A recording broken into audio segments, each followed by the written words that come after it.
reverendo, por gentileza, nós vamos ouvir a boa, perfeita e agradável vontade de Deus aos nossos corações através da sua palavra. Amém, meus irmãos? Amém. Os irmãos recebem o reverendo com a linda salva de palmas. Vamos lá? Por gentileza, pastor. Podem assentar, meus irmãos, por gentileza. É um privilégio estar aqui com vocês hoje para partilhar a preciosa palavra de Deus. Obrigado, pastor Sérgio, pelo seu carinho, senhor prefeito, senhor vereador, irmãos queridos e irmãs. Abram comigo sua Bíblia, por favor. O Evangelho de Jesus Cristo, conforme o relato de João, no capítulo 1. João, capítulo 1. Faremos a leitura dos versos 1 ao verso 14. Mas antes de ler esse texto, é muito importante entender que o Evangelho de João é a obra literária mais importante do mundo.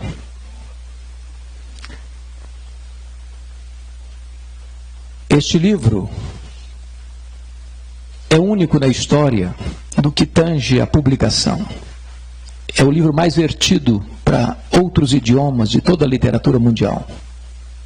Esse livro já foi vertido e publicado de tal forma que já tem mais de 4 bilhões de exemplares distribuídos no mundo. Nada é parecido com isso. O Evangelho de João foi escrito no final do 1º século, quando os outros evangelhos já circulavam na igreja cristã há mais de 20 anos.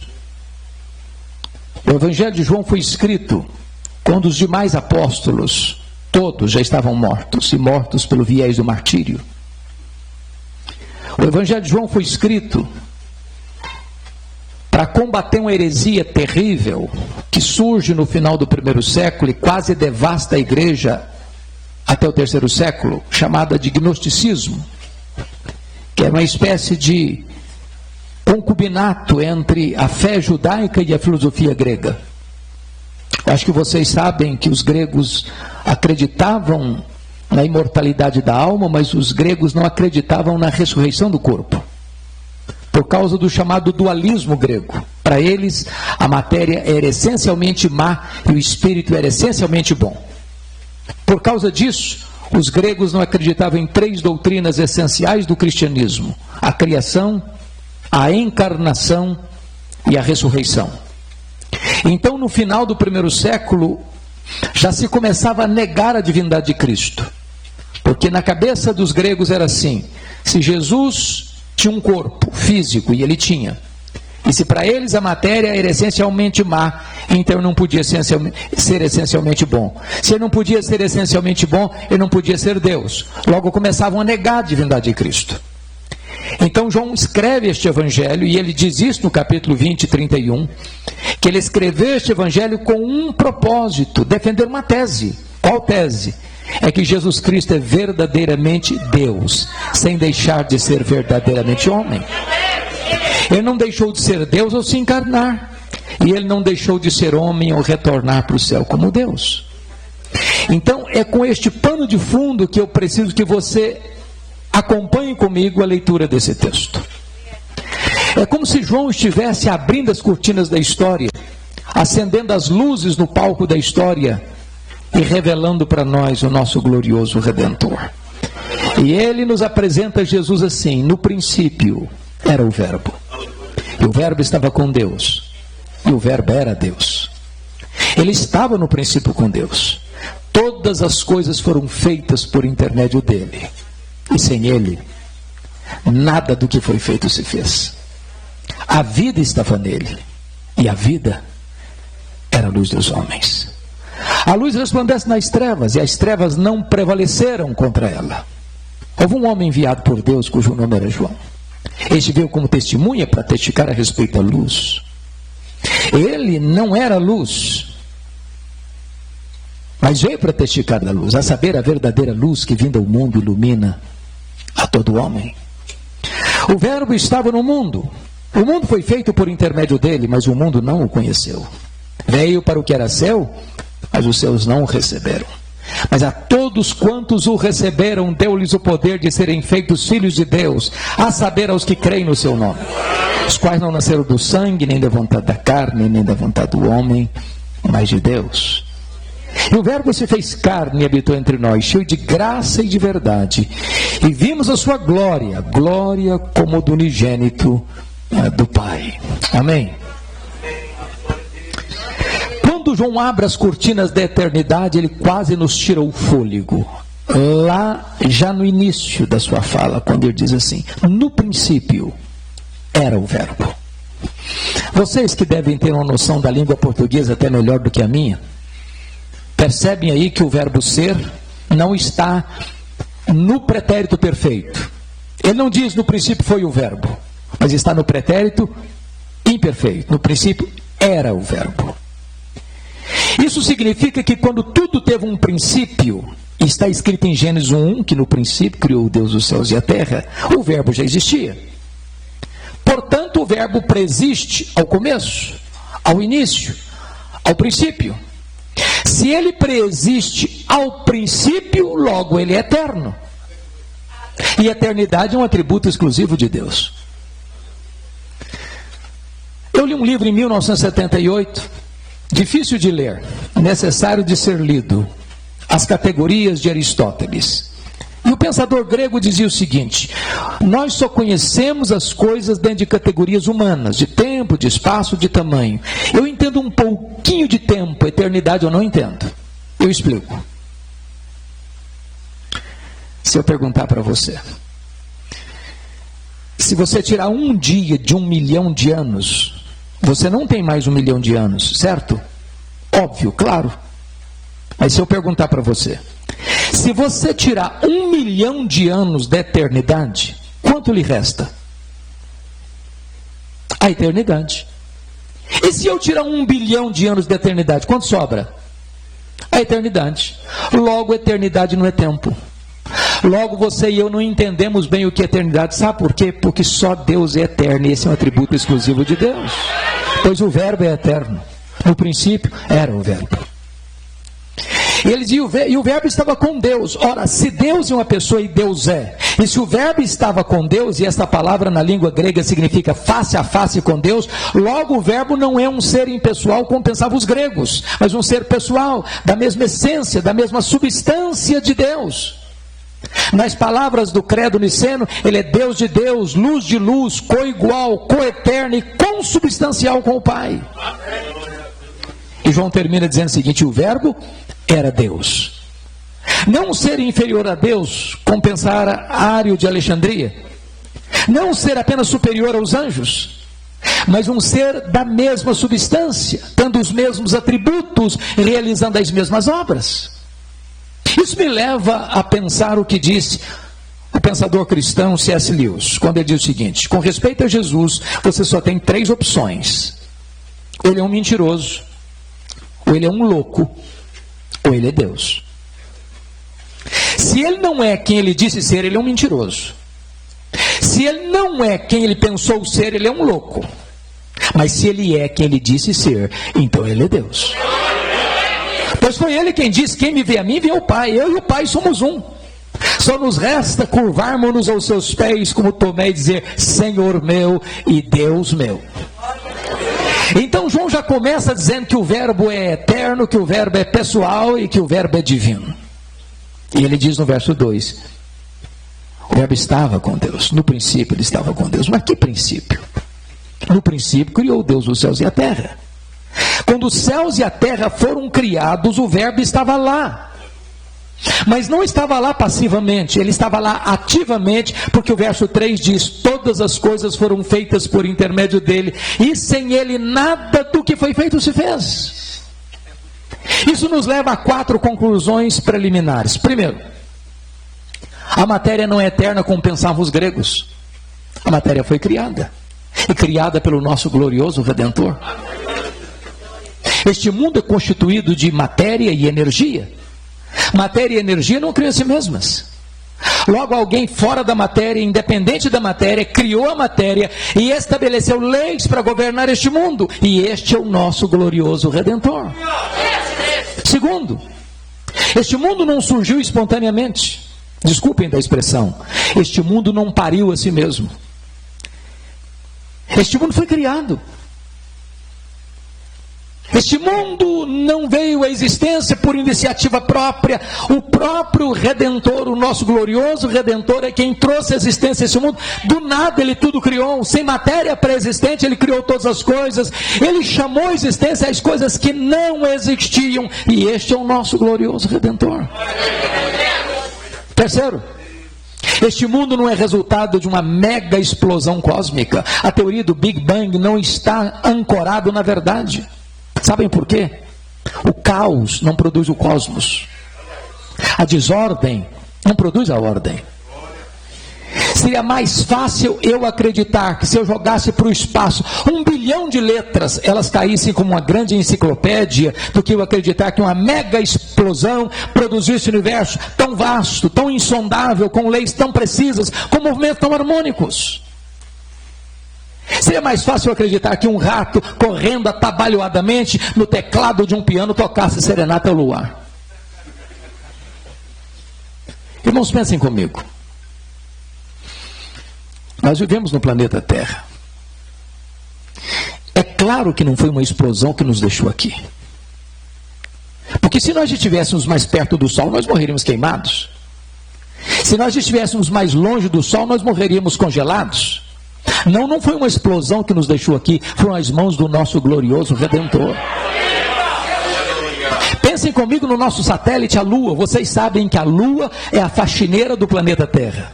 Não houver a Lua, não haveria vida no planeta. Não houver as marés dos oceanos provocadas pelas fases da Lua, e as nossas praias se encheriam de lixo e a vida seria impossível no nosso planeta. Não foi um acaso que deixou a Lua na sua órbita, foram as mãos do nosso glorioso Redentor. Todas as coisas foram feitas por intermédio dele, e sem ele nada do que foi feito se fez. Quarto lugar, quarta conclusão preliminar: este mundo não é resultado de uma evolução de milhões e milhões de anos.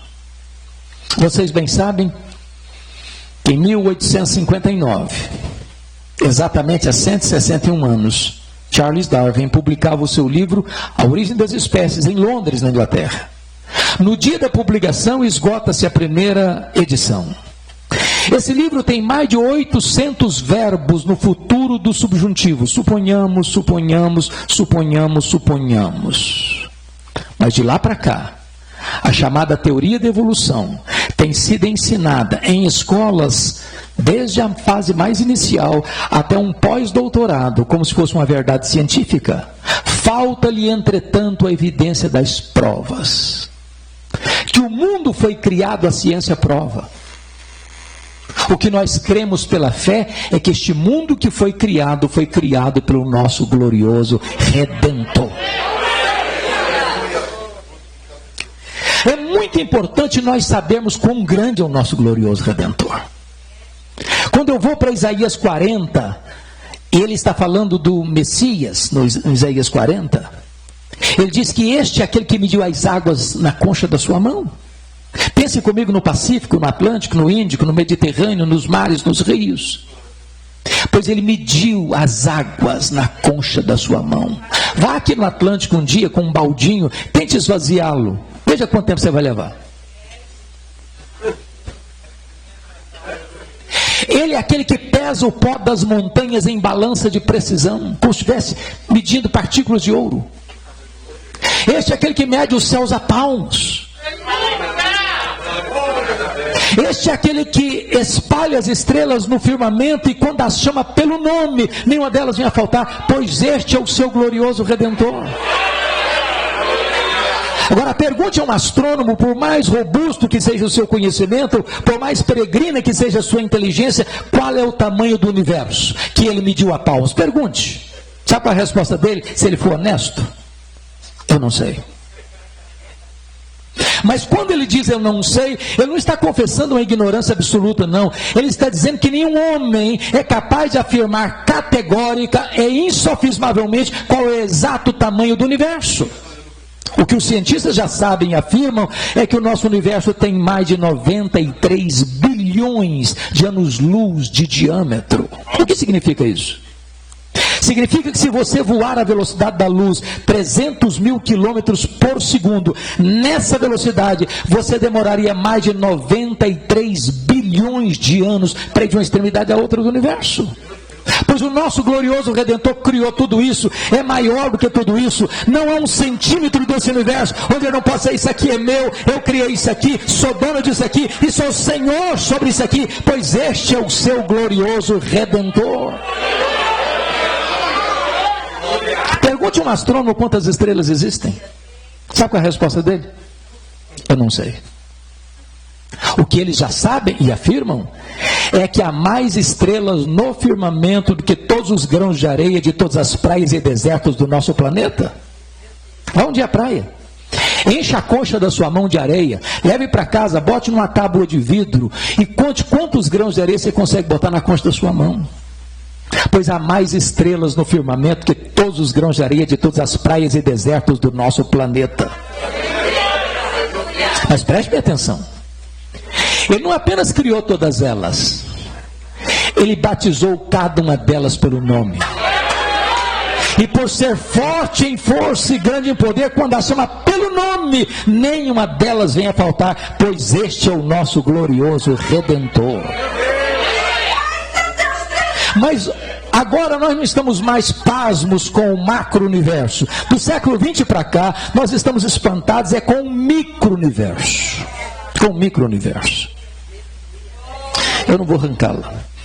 Mas se fosse uma folha que cresce, eu diria para você que se eu arrancasse uma folha é tão complexa, senhor prefeito, como a cidade de Guarulhos. Uma folha que você colhe no seu quintal. Se você chegar em casa hoje, pega um ovo na geladeira e quebrá-lo na frigideira, aquela gema de ovo é mais complexa do que qualquer máquina que o homem jamais inventou. O Dr. John Wilson, catedrático de Harvard, um dos maiores oftalmólogos do mundo, diz que você e eu temos mais de 10 milhões de fios duplos encapados em cada um dos nossos olhos. Se não for assim, abriria um circuito e nós ficaríamos cegos.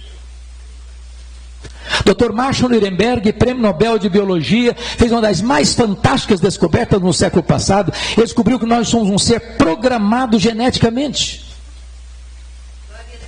Ele descobriu que você e eu temos mais de 60 trilhões de células vivas no nosso corpo.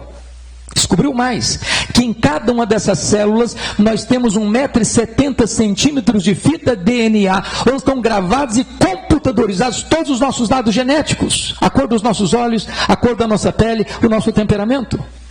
Se você espichar a fita DNA do seu corpo, você tem 102 trilhões de metros de fita DNA no seu corpo, você tem 102 bilhões de quilômetros de fita DNA no seu corpo, que daria para dar diversas voltas no sistema planetário.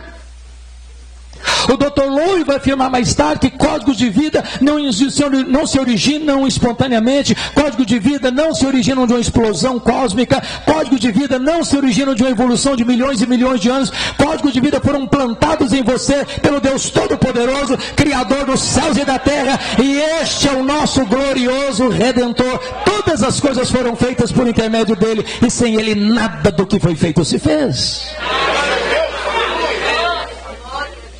Quando você vai para o verso 4, João quase nos tira o fôlego de novo.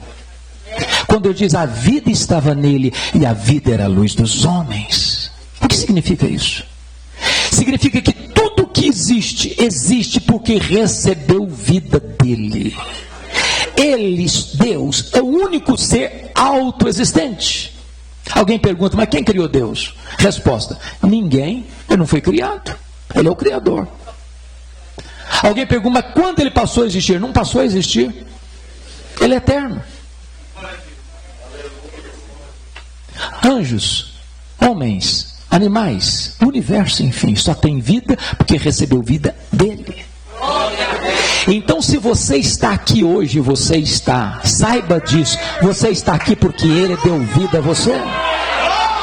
Paulo prega chega na capital intelectual do mundo, a cidade de Atenas, e diz: nele vivemos, nos movemos e existimos. É ele quem nos dá a vida, a respiração e tudo mais. Bom, se Jesus é tudo isso mesmo, e ele é, então você e eu não podemos ficar neutros em relação a ele. Hoje você precisa tomar uma decisão em relação a ele.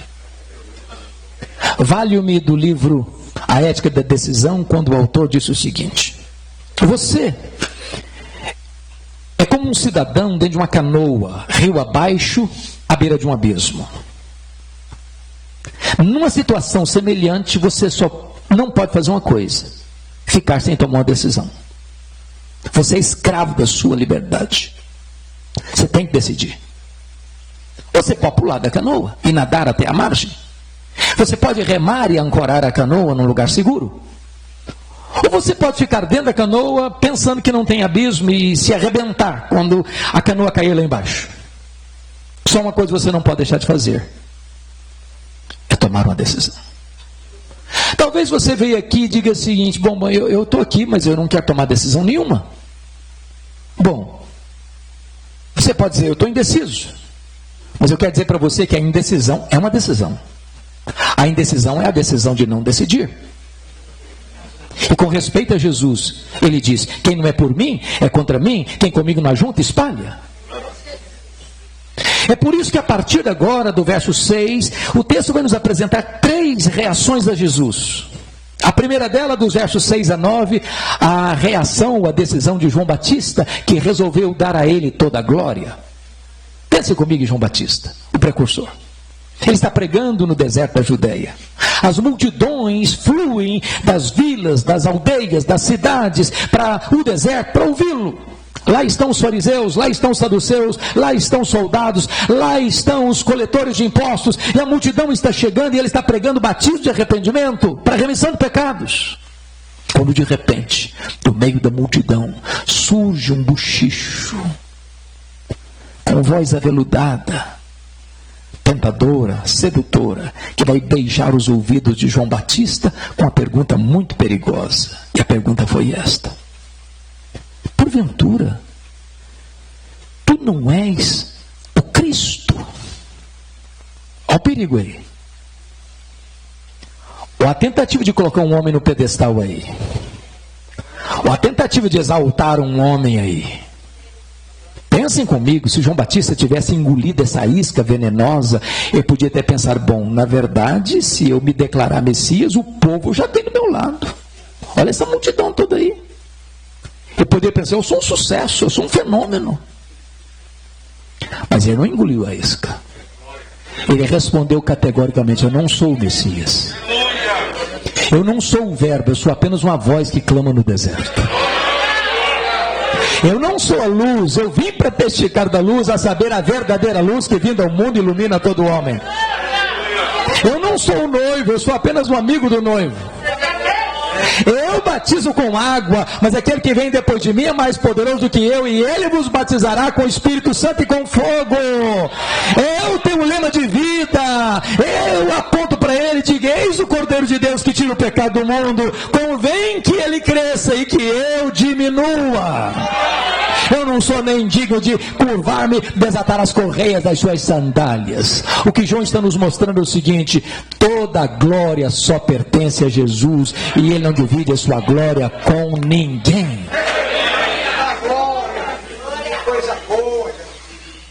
Mas em seguida, você tem a segunda decisão. Versos 10 e 11. A rejeição do Messias. Olha o que está escrito: o verbo estava no mundo, o mundo foi feito por intermédio dele, mas o mundo não o conheceu. Sabe o que me encanta na Bíblia? Num único versículo, a palavra mundo aparece 3 vezes. E no grego é a mesma palavra: cosmos, cosmos, cosmos. Mas cada vez tem um significado diferente. O verbo estava no mundo. Que mundo? Mundo geográfico. O mundo foi feito por intermédio dele. Que mundo? Mundo físico, material. O mundo não conheceu. Que mundo? Mundo das pessoas. Por isso ele explica no verso 11: veio para o que era seu, e os seus não receberem. Quem são os seus aí? Os judeus. seu povo. Mas por que os judeus não o receberam? Por falta de luz? Não, por falta de olhos. Por falta de evidências? Não, por falta de fé. Todo o Velho Testamento apontava para Jesus. Desde João 3,15, de Gênesis 3,15. Da semente da mulher nascerá aquele que esmagará a cabeça da serpente. Os patriarcas falaram dele, os profetas apontaram para ele, o cordeiro da Páscoa era um símbolo dele, o santuário era um símbolo dele, a arca da aliança era um símbolo dele, o que estava dentro da arca era um símbolo dele, o sábado era um símbolo dele, as festas de Israel eram um símbolo dele, tudo apontava para ele, tudo era sombra, ele é a realidade.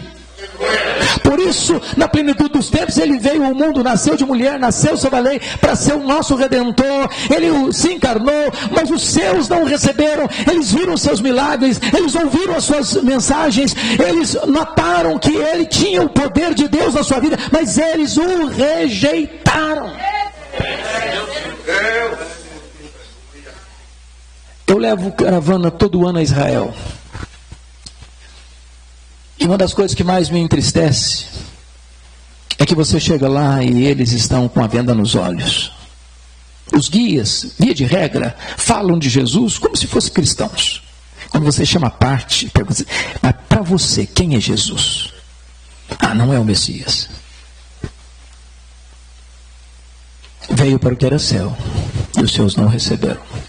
Mas deixa eu lhes dar uma notícia triste. Tem muitos pastores e líderes que vão para Israel e voltam pior. Pior. A igreja evangélica brasileira, irmãos, em muitos lugares está se judaizando. E acha que isso é um avanço. Que isso é um upgrade. Isso é voltar para as sombras. Leia Hebreus. Por que Hebreus foi escrito? Hebreus foi escrito para mostrar que uma comunidade de judeus converteu-se a Cristo. E em virtude da perseguição, estava de malas prontas, de volta para o judaísmo. E o autor aos Hebreus escreveu dizendo o seguinte: você voltar para o judaísmo, depois de ter abraçado o cristianismo, é caminho de morte. Porque Jesus é melhor do que os profetas. Porque Jesus é melhor que os anjos. Porque Jesus é melhor que Moisés. Porque Jesus é melhor que Arão. Porque Jesus é melhor que Josué. Porque o sacrifício de Jesus é superior ao sacrifício judaico. Porque a nova aliança no sangue de Cristo é superior à velha aliança. Porque o sacerdócio de Jesus é superior ao sacerdócio levítico. Jesus é melhor. Não dá para voltar para as sombras. Veio para o que era céu, e os seus não o receberam. Cuidado, meu irmão, minha irmã, para você não rejeitar aquele que veio ao mundo, apesar de tantas evidências que você tem que ele é o Filho de Deus. Mas notem comigo a terceira decisão. Versículos 12 e 13. A aceitação do verbo. Aqui no verso 12 está a conjunção adversativa mais importante deste evangelho. Mas, preste atenção no mais.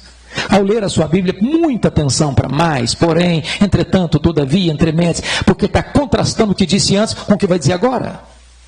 Em virtude da rejeição de Israel, está escrito: mas a todos quantos o receberam, deu-lhes o poder de serem feitos filhos de Deus. A pergunta é: todos quantos? Todos quem? E a resposta é: todos judeus, todos gentios, todos ricos, todos pobres, todos doutores, todos analfabetos, todos religiosos, todos não religiosos, todos brancos, todos amarelos, todos pardos, todos negros, todos daqui, todos dali, todos dalém. Não importa de onde você vem, não importa para onde você vai, se você receber Jesus, você é feito filho de Deus.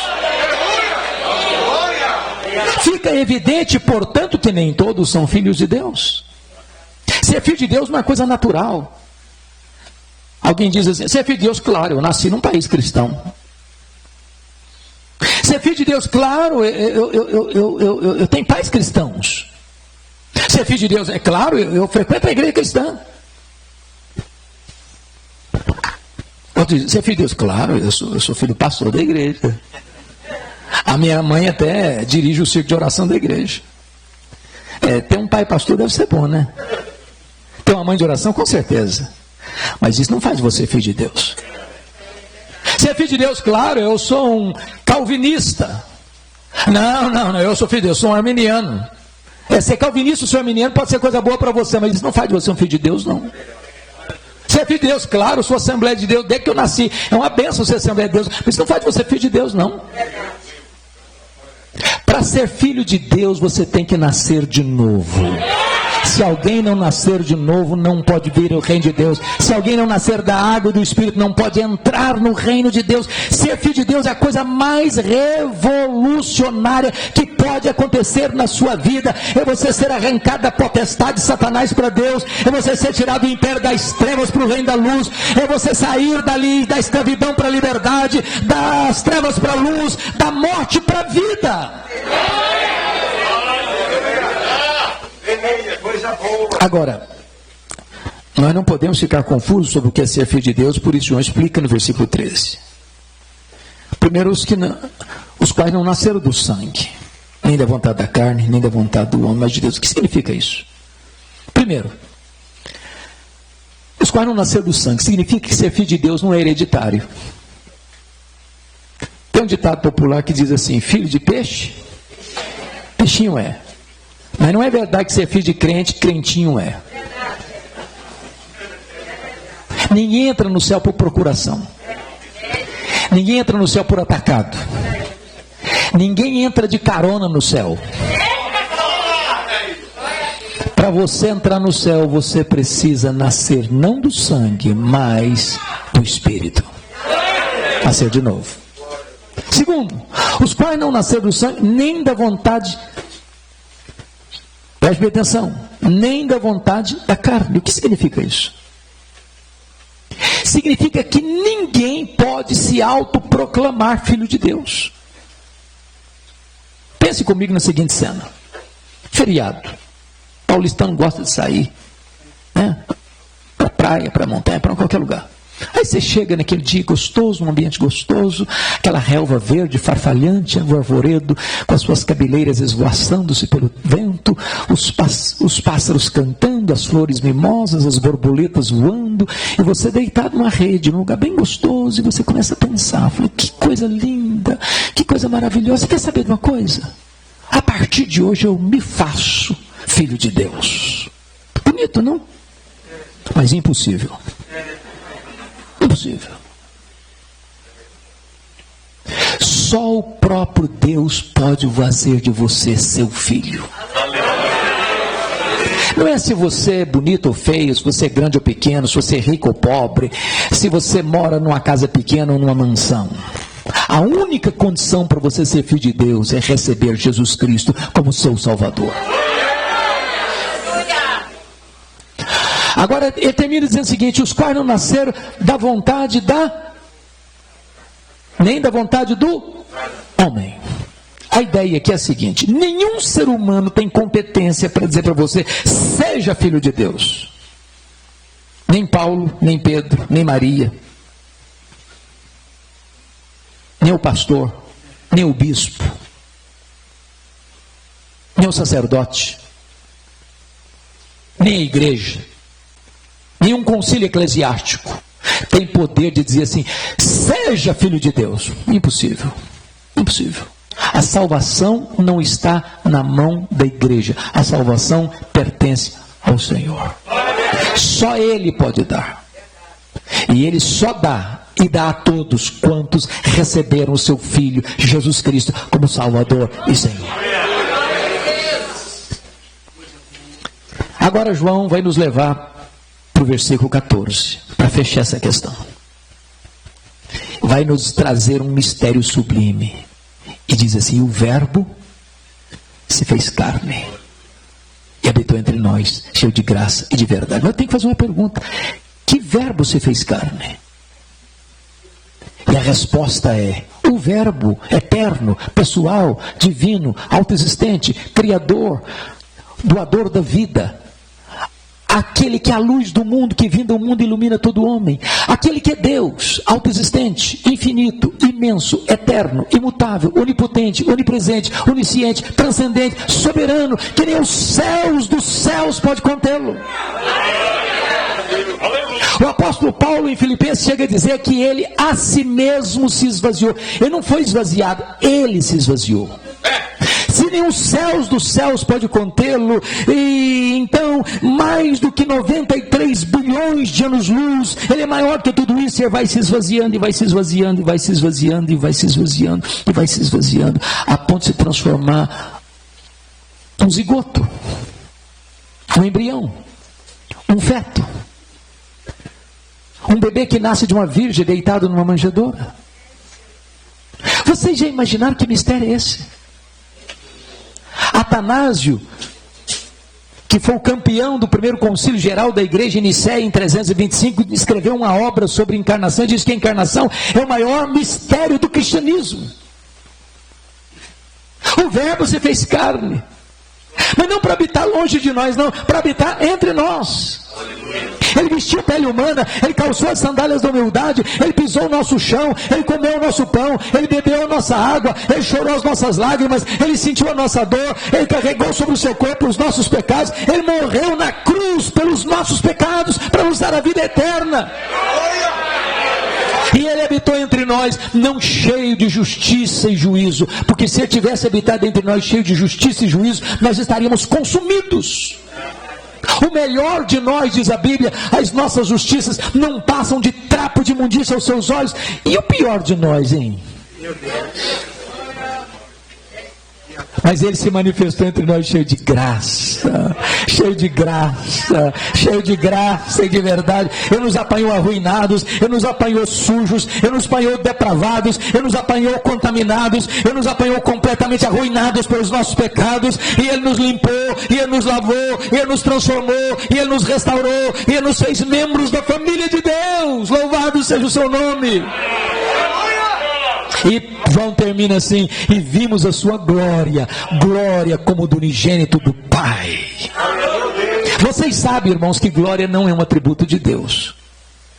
Glória é a somatória de todos os atributos de Deus.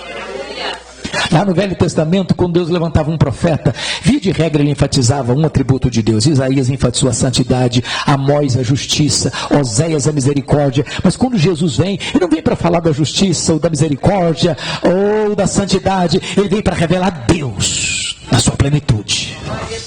Por isso ele diz: quem vive a mim, vê o Pai. Porque ele era o resplendor da glória, ele era a exata expressão do ser de Deus. Pois bem, eu disse para vocês que João escreveu este evangelho para provar uma tese. Qual tese? Jesus Cristo é Deus. E eu quero terminar agora dizendo para vocês que quando João vai se estender na sua obra, ele vai continuar na mesma toada da introdução. O que João vai fazer? Ele é Deus por duas razões: porque tem os mesmos atributos e porque realiza as mesmas obras. Então João, no seu evangelho, vai selecionar 7 milagres para provar que ele é Deus, porque faz as obras de Deus. Por que 7? O número da perfeição. Primeiro milagre, capítulo 2, ele transforma água em vinho. Segundo milagre, capítulo 4, ele cura o filho do oficial. Terceiro milagre, capítulo 5, ele cura o paralítico de Betesda. Quarto milagre, capítulo 6, ele multiplica pães e peixes. Quinto milagre, capítulo 6, ele anda sobre o mar. Sexto milagre, capítulo 9, ele cura um cego de nascença. Sétimo milagre, capítulo 11, ele ressuscita Lázaro. Se ele faz as obras de Deus, logo ele é Deus. Mas João vai provar que Jesus é Deus, porque tem os mesmos atributos de Deus. Sabe o que ele vai fazer? Ele vai pegar um texto da palavra de Jesus, lá em João 8,58. Antes que Abraão existisse, eu sou. Eu sou, é o nome Yahvé, é o nome Javé, é o nome de Deus. Algumas versões trazem Jeová. Todos vocês devem saber que Jeová não é propriamente um nome. Jeová é a conjunção de dois nomes. Jeová é quando você pega as consoantes de Javé com as vogais de Adonai, você cria o nome Jeová, pois Jesus Cristo é o Jeová do Velho Testamento. Então João vai selecionar 7 declarações de Jesus: eu sou. Primeira declaração, João 6,35, eu sou o pão da vida. Segunda declaração, João 8,12, eu sou a luz do mundo. Terceira declaração, João 10,9, eu sou a porta, quem entrar por mim será salvo, entrará e sairá e achará pastagens. Quarta declaração, João 10,11, eu sou o bom pastor dá vida pelas suas ovelhas. Quinta declaração, João 11,25, eu sou a ressurreição e a vida. Sexta declaração, João 14,6, eu sou o caminho e a verdade e a vida, e ninguém vem ao Pai senão por mim. Sétima declaração, João 15,1, eu sou a videira verdadeira e o meu Pai é o agricultor. Se ele tem os mesmos atributos de Deus, logo ele é Deus. Então está provada a tese de João. Ele é Deus.